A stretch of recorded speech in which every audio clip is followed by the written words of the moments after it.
Now Hera, the ox-eyed queen of heaven, drove the sun, untired and all unwilling, to sink in the ocean's depths. And the sun went down at last, and brave Achaeans ceased the grueling clash of arms, the levelling rout of war. And the Trojans, in turn, far across the field, pulling forces back from the last rough assault, freed their racing teams from under chariot yokes, but before they thought of supper, grouped for council. They met on their feet. Not one of them dared to sit, for terror seized them all. The great Achilles, who held back from the brutal fray so long, had just come blazing forth. Panthus' son Polydamas led the debate, a good, clear head, and the only man who saw what lay in the past and what the Trojans faced. He was Hector's close comrade, born on the same night, but excelled at trading words as he at trading spear thrusts. And now, with all goodwill, Polydamas rose and spoke. Weigh both sides of the crisis well, my friends. What I urge is this. Draw back to the city now. Don't wait for the holy dawn to find us here afield, ranged by the ships. We're too far from our walls. As long as that man kept raging at royal Agamemnon, the Argive troops were easier game to battle down. I too was glad to camp tonight on the shipways, hope soaring to seize their heavy rolling hulls. But now, racing Achilles makes my blood run cold. So retreat to Troy. Trust me, we will face disaster. Now, for the moment, the bracing, God-sent night has stopped the swift Achilles in his tracks. But let him catch us lingering here tomorrow, just as he rises up in arms. There may be some who will sense his fighting spirit all too well. You'll thank your stars to get back to sacred Troy, whoever escapes him. Dogs and birds will have their fill of Trojan flesh by heaven. Battalions of Trojans. Pray God such grief will never reach my ears, so followed my advice, hard as it may seem. Tonight conserve our strength in the meeting place, and the great walls and gates and timbered doors we hung, well planed, massive, and bolted tight, will shield the city. But tomorrow at daybreak, armed to the hilt for battle, we man the towering ramparts. All the worse for him. If Achilles wants to venture forth from the fleet, fight us round our walls. Not even his fury will let him crash our gates. He'll never plunder Troy. Sooner the racing dogs will eat him raw. Helmet flashing, Hector wheeled with a dark glance. No more, Polydamas. Your pleading repels me now. You say go back again, be crammed inside the city. Aren't you sick of being caged inside those walls? But now, the moment the son of crooked Kronos allows me to seize some glory here at the ships and pin these Argives back against the sea, you fool, enough! No more thoughts of retreat paraded before our people. Not that one Trojan will ever take your lead, I'll never permit it. Come, follow my orders, all obey me now. Take supper now, take your posts through camp, and no forgetting the watch, each man wide awake. And any Trojan so weighed down, so oppressed by his own possessions, let him collect the lot, pass them round to the people, a grand public feast. Far better for one of ours to reap the benefits than all the marauding Argives. Then, as you say, tomorrow at daybreak, armed to the hilt for battle, we slash to attack against their deep curved hulls. If it really was Achilles who reared beside the ships, all the worse for him. If he wants his fill of war, I for one, I'll never run from his grim assault. I'll stand up to the man, see if he bears off glory or I bear it off myself. The god of war is impartial. He hands out death to the man who hands out death. So Hector finished. The Trojans roared assent, lost in folly. Athena had swept away their senses.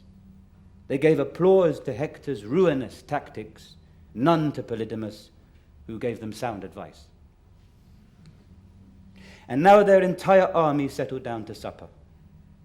But all night long, the Argives raised Patroclus' dirge, and Achilles led them now in a throbbing chant of sorrow, laying his man-killing hands on his great friend's chest, convulsed with bursts of grief, like a bearded lion whose pride of cubs a deer hunter has snatched away. Out of some thick woods, and back he comes, too late, and his heart breaks, but he courses after the hunter, hot on his tracks, down glen on twisting glen. Where can he find him, gripped by piercing rage? So Achilles groaned deeply, crying out to his myrmidons, "O my captains, how empty the promise I let fall that day I reassured Menoetius in his house. I promised the king I'd bring him back his son, home to Opois, covered in glory. Troy sacked, hauling his rightful share of plunder home. But Zeus will never accomplish all our best laid plans. Look at us, both doomed to stain red with our blood the same plot of earth, a world away in Troy. For not even I will voyage home again, never. But now, Patroclus, since I will follow you underneath the ground, I shall not bury you, no, not till I drag back here the gear and head of Hector, who slaughtered you. Till then you lie as you are beside my beaked ships, and round you the Trojan women and deep-breasted Dardans will mourn you night and day, weeping burning tears. Women we fought to win, strong hands and heavy lance, whenever we sacked rich cities held by mortal men." With that, brilliant Achilles ordered friends to set a large, three-legged cauldron over the fire and wash the clotted blood from Patroclus' wounds with all good speed. Hoisting over the blaze a cauldron, filling it brimful with bathing water, they piled fresh logs beneath and lit them quickly. The fire lapped at the vessel's belly. The water warmed, and soon as it reached the boil in the glowing bronze, they bathed and anointed the body sleek with olive oil, closed each wound with a seasoned unguent, and then they laid Patroclus on his bier, covered him head to foot in a thin light sheet, and over his body spread the white linen shroud. Then all night long, ringing the great runner Achilles, Myrmidon fighters mourned and praised Patroclus' dirge. But Zeus turned to Hera, his wife and sister, saying, "So, my ox-eyed queen, you've had your way at last, setting the famous runner Achilles on his feet. Mother Hera, look, these long-haired Achaeans must be sprung of your own immortal loins." But her eyes widening, noble Hera answered, "Dread Majesty, son of Cronus, what are you saying? Even a mortal man will help to act a friend, condemned as a mortal always is, to death, and hardly endowed with wisdom deep as ours. So how could I, claiming to be the highest goddess, both by birth and since I am called your consort, and you in turn rule all the immortal gods, how could I hold back from these Trojans, men I loathe, and fail to weave their ruin?" Now as the king and queen provoked each other, glistening-footed Thetis reached Hephaestus' house, indestructible, bright as stars, shining among the gods, built of bronze by the crippled smith with his own hands. There she found him, sweating, wheeling round his bellows, pressing the work on 23-legged cauldrons, an array to ring the walls inside his mansion. He'd bolted golden wheels to the legs of each, so on all their own speed, at a nod from him, they could roll to halls where the gods convene, then roll right home again, a marvel to behold. But not quite finished yet. The god had still to attach the inlaid handles. There he was, just fitting, beating in the rivets. As he bent to the work with all his craft and cunning, Thetis on her glistening feet drew near the smith. And the famous crippled smith exclaimed warmly, "Thetis here? Ah, then a wondrous honored goddess comes to grace our house. Thetis saved my life when the mortal pain came on me after my great fall. Thanks to my mother's will, that brazen bitch. She wanted to hide me because I was a cripple. What shattering anguish I've suffered then, if Thetis had not taken me to her breast. Eurynomy, too, the daughter of ocean stream that runs around the world. 9 years I lived with both, forging bronze by the trove. Elegant brooches, world pins, necklaces, chokers, chains, there in the vaulted cave. and round us ocean's currents swirled in a foaming, roaring rush that never died. And no one knew. Not a single god or mortal. Only Thetis and Eurynomy knew. They saved me.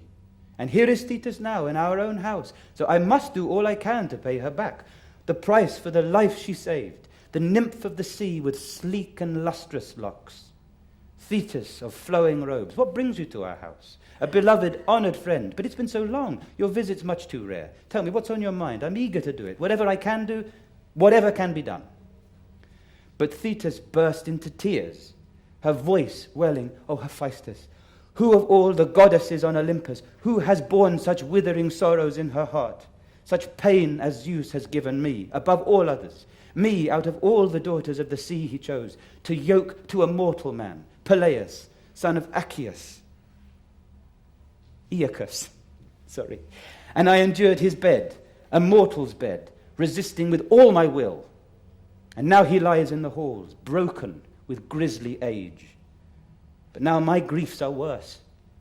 Remember, Zeus also gave me a son to bear and breed, the splendor of heroes, and he shot up like a young branch, like a fine tree I reared him, the orchard's crowning glory, but only to send him off in the beaked ships to Troy to battle Trojans. Never again will I embrace him, striding home through the doors of Peleus' house. And long as I have him with me still alive, looking into the sunlight, he is racked with anguish. So now I come, I throw myself at your knees. Please help me, give my son, he won't live long, a shield and helmet and tooled greaves with ankle straps and armor for his chest. All that he had was lost when the Trojans killed his steadfast friend. Now he lies on the ground, his heart is breaking. And the famous crippled smith replied, "Courage. Anguish for all that armor, sweep it from your mind. If only I could hide him away from pain and death, that day his grim destiny comes to take Achilles, as surely as a glorious armor shall be his, armor that any man in the world of men will marvel at through all the years to come, whoever sees its splendor." With that he left her there and made for his bellows, turning them on the fire, commanding, "Work, to work." And all the bellows, all 20, blew on the crucibles, breathing with all degrees of shooting fiery heat as the god hurried on. A blast for the heavy work, a quick breath for the light, all precisely gauged to the god of fire's wish and the pace of the work in hand. Bronze he flung in the blaze, tough, durable bronze, and tin, and priceless gold and silver, and then, planting the huge anvil upon its block, he gripped his mighty hammer in one hand, the other gripped his tongs.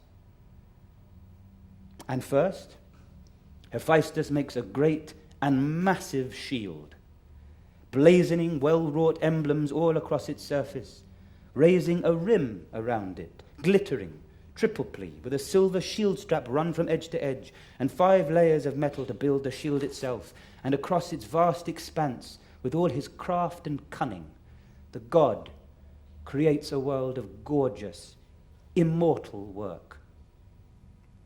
There he made the earth, and the sky, and the sea, and the inexhaustible blazing sun, and the moon rounding full, and there the constellations, all that crown the heavens, the Pleiades and the Hyades, Orion and all his power too, and the great bear that mankind also calls the wagon. She wheels on her axis, always fixed, watching the hunter, and she alone is denied a plunge in the ocean's baths.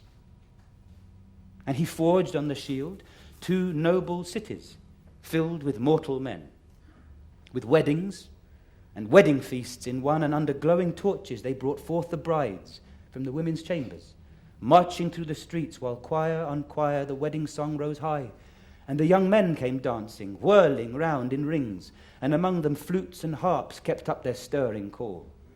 Women rushed to the doors, and each stood moved with wonder.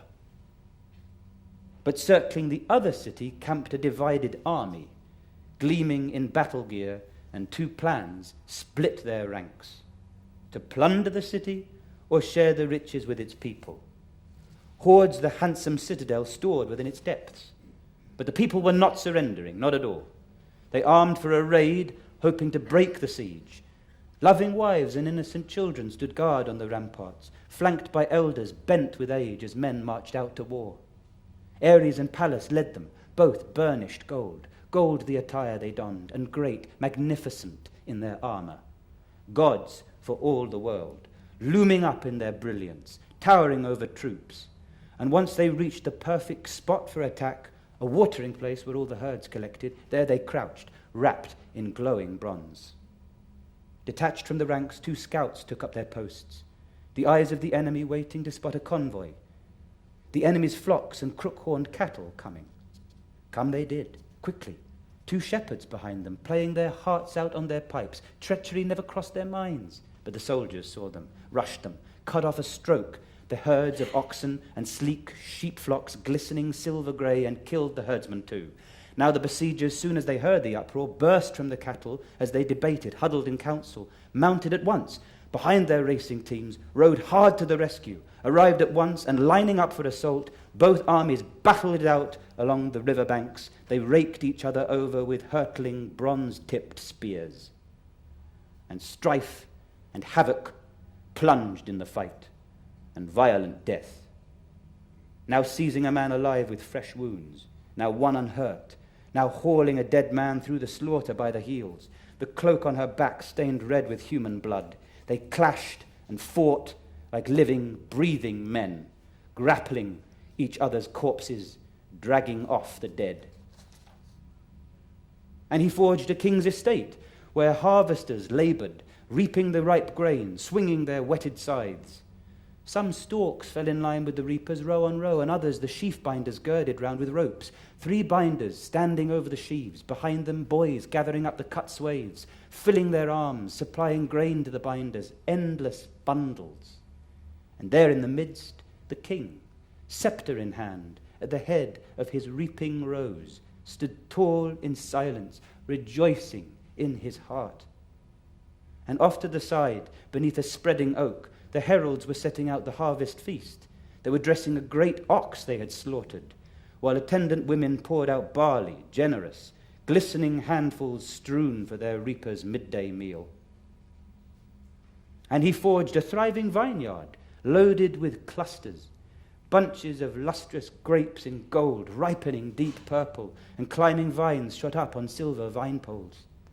And round it he cut a ditch in dark blue enamel, and round the ditch he staked a fence in tin, and one lone footpath led the vineyard, and down it the pickers ran, whenever they went to strip the grapes at vintage, girls and boys, their hearts leaping in innocence, bearing away the sweet, ripe fruit in wicker baskets. And there among them a young boy plucked his lyre, so clear it could break the heart with longing, and what he sang was a dirge for the dying year. Lovely. His vine voice rising and falling low as the rest followed, all together, frisking, singing, shouting, their dancing footsteps beating out the time. And he forged on the shield a herd of long-horn cattle, working the bulls in beaten gold and tin, lowing loud and rumbling out the farmyard dung to pasture along a rippling stream, along the swaying reeds. And the golden drovers kept the herd in line, 4 in all, with 9 dogs at their heels, their paws flickering quickly. A savage roar, a crashing attack, and a pair of ramping lions had seized a bull from the cattle's front ranks. He bellowed out as they dragged him off in agony. Packs of dogs and the young herdsmen rushed to help, but the lions, ripping open the hide of the huge bull, were gulping down the guts and the black pooling blood, while the herdsmen yelled the first pack on, no use.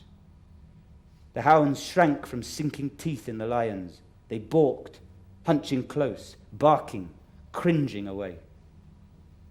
And the famous crippled smith forged a meadow, deep in a shaded glen, for shimmering flocks to graze, with shepherds' steadings, well-roofed huts, and sheepfolds. And he forged the river's oceans, mighty power girdling, round the outmost rim of the welded, indestructible shield. And once the god had made that great and massive shield, he made Achilles a breastplate brighter than gleaming fire.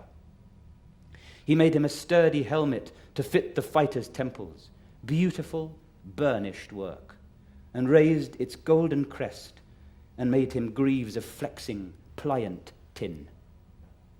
Now, when the famous crippled smith had finished off that grand array of armor, lifting it in his arms, he laid it all at the feet of Achilles' mother Thetis. And down she flashed like a hawk from snowy Mount Olympus, bearing the brilliant gear, the god of fire's gift.